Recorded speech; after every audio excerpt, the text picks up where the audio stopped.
अली साहब को कहा, मैंने कहा जी आप जमहूरियत पसंद हैं और बड़ी डट के एंटी एस्टेब्लिशमेंट बात कर रहे थे। अली भाई मुझे एक बात बताइएगा, बड़ा बड़ा ऑनेस्ट हम आपसे ओपिनियन चाहते हैं। वो ये है कि जब हम एस्टेब्लिशमेंट की बात करते हैं, फ़ौज की बात करते हैं ना, मैं ज़ाती तौर पे समझता हूँ कि फ़ौज के अंदर ज़्यादा मेरिट है, ज़्यादा जमहूरियत है। मेरे ख़्याल में कोर कमांडर्स की मीटिंग के अंदर ज़्यादा अच्छे तरीके से डिस्कशन हो जाती है बनिस्बत आप अपनी पाकिस्तान की जमात इस्लामी को छोड़ के कोई भी पॉलिटिकल पार्टी उठा लें, कोई भी उठा लें, वहाँ पर ना वो मेरिट है ना वो जमहूरियत है जो वो फ़ौज से मांगते हैं। देखिए, आप तज्जिया ठीक नहीं कर रहे। वो एक डिसिप्लिन फोर्स है। जो पार्टी होती है वो डिसिप्लिन पार्टी है, इस तरह नहीं होती। पार्टियों में भी डिसिप्लिन होना चाहिए। वो देखे ना, वो एक सेकंड लेफ्टिनेंट आता है, उसने जनरल बनना है। पार्टियों में भी डिसिप्लिन होना पार्टियों में हो नहीं सकता, तो दुनिया में कहीं भी नहीं है। पूरी दुनिया में डिसिप्लिन है पार्टियों में। नहीं भाई, नहीं है। वो उनकी जो मीटिंग्स होती है उसमें खुल के बात होती है, उसमें प्रोटोकॉल नहीं होता, सलूट नहीं होता। किसमें? जो पार्टीज होती हैं तो पार्टीज के, मैं यही तो कह रहा हूँ, आप किसी पार्टी की कोर कमेटी को उठा के देख लें, खुशामद ही खुशामद है वहाँ पे, उसके अलावा कुछ नहीं है। ये पाकिस्तान में ज़्यादा खुशामद है, वरना बाहर तो मैं पाकिस्तान की बात कर रहा हूँ सर। मैं भी देखिए, आप अगर इवन पुलिस की भी ले लें तो आईजी के सामने वो डिसिप्लिन होते हैं कंपैरेटिवली सियासी पार्टीज। और सबसे बड़ी बात जो मैं आपसे कहना चाह रहा हूँ, मैं एंटी एस्टेब्लिशमेंट का मतलब ये नहीं होता कि फ़ौज के ख़िलाफ़ है। वो हरकतें जो जमहूरियत को नुकसान पहुँचाने वाली होती हैं, हम सिर्फ उनके ख़िलाफ़ हैं। वरना मेरे कज़न फ़ौज में है, पूरा ख़ानदान में, आधा ख़ानदान फ़ौज में है। फ़ौज तो हमारी है। बात सिर्फ गल्ला करते करते खदीजा शाह भी पहुंच गई सी। नहीं, बात सुने ना, बात सिर्फ ये है। अब फॉर एग्जांपल मैं सख्त मुखालफ हूँ कि रिटायर्ड होने के बाद किसी को एक्सटेंशन दी जाए या जॉब दी जाए। सही, जो लेते हैं उससे कोई पार्टी नहीं। खान साहब कानून बना के चले गए। खान साहब कानून बना के चले गए।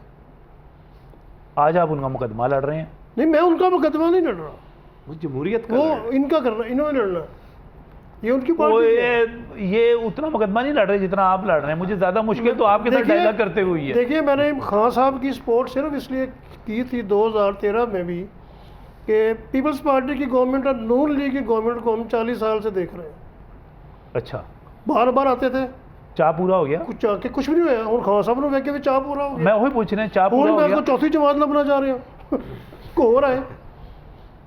और देखिए, ये जो विरासती पार्टियां हैं, जब तक ये रहेंगी, जमहूरियत तो ताकतवर कभी नहीं होगी। जब एतजाज हसन ने और खुर्शीद शाह ने बिलावल के आगे हाथ बांध के खड़ा होना है और मरियम के सामने हसन के बाद और ख्वाजा आसफ ने खड़े होना है, तो आप किस जमहूरियत की बात करते हैं? कहाँ आएगी, कैसे आएगी? तो फिर हम एक जैसे ही हैं ना। यही तो हम चाहते हैं कि सारे एक जैसे हैं ना। मेरी अब 60 साल एज हो चुकी है। मैं चाहता हूँ कि मेरी ज़िंदगी में शायद कुछ बेहतरी आ जाए।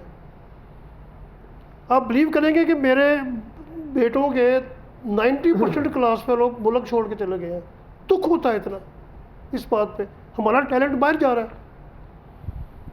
इसकी किसी के ज़हन में पॉलिसी नहीं है। एग्रीकल्चर ज़मीन पर हमने हाउसिंग सोसाइटीज़ बना दी हैं, दुनिया में कहीं बनती है? निज़ाम इंसाफ हमारा 144 नंबर पर है। क्या करें हम? खून के आंसू होते हैं हम। तो वो क्या देते हैं जी, ये एंटी एस्टेब्लिशमेंट है। हमने क्यों होना एंटी एस्टेब्लिशमेंट? हमारी फौज है। लेकिन जो मैं देख रहा हूँ, जैसे इन्होंने अभी कहा कि गैस के बिलों ने चीखें निकलवा दी हैं, वो भी तो हमारे भाई हैं जिनकी चीखें निकल रही हैं। कल को हमारी भी निकल आएंगी, थोड़े से और बड़े। तो उसके बाद लोड शेडिंग भी नहीं ख़त्म होती। जिन्होंने IPPS बनाए, बेनज़ीर भुट्टो, नवाज शरीफ और मुशर्रफ ने, उन्हें को पकड़ता ही नहीं। सबसे पहले बीबी ने ये काम शुरू किया जरदारी साहब के कहने पे। मुशर्रफ ने उसको बढ़ाया, फिर उसमें बहुत ज़्यादा कमीशन देख के मियाँ बरादरान भी घुस गए। ये उसको ख़त्म ही नहीं करते। लोड शेडिंग कैसे ख़त्म होगी और बिजली का बिल क्यों नहीं बढ़ेगा? कौन सी सस्ती बिजली बन रही है? 1901 में रनाला खुर्द में सर गंगाराम ने 1 मेगावाट नहर के ऊपर लगाया था। पंजाब में 6000 नहरें। हमने कोई ऐसा काम नहीं किया। सबसे सस्ती बिजली अभी बिजली है। हमारा कोई प्लानिंग है ही नहीं। हमने ऑरेंज ट्रेन बना दी, बोझ देख ले। पब्लिक ट्रांसपोर्ट तो होनी चाहिए। वो यार बोझ देख लेना जरा, मेट्रो देख ले। ट्रांसपोर्ट तो होनी चाहिए, पूरी दुनिया में मौजूद है। मेट्रो और ऑरेंज का हमें फायदा क्यों नहीं हुआ? आराम से बात सुनो। आपको भी ट्रैवल नहीं किया ना? सुनो ना, इसलिए कि मेट्रो सिर्फ एक रोड पे है इसके साथ और स्पीडो का ऑरेंज नेटवर्क बन यार गया पूरी स्पीडो बात तो का। करने दो बाबा।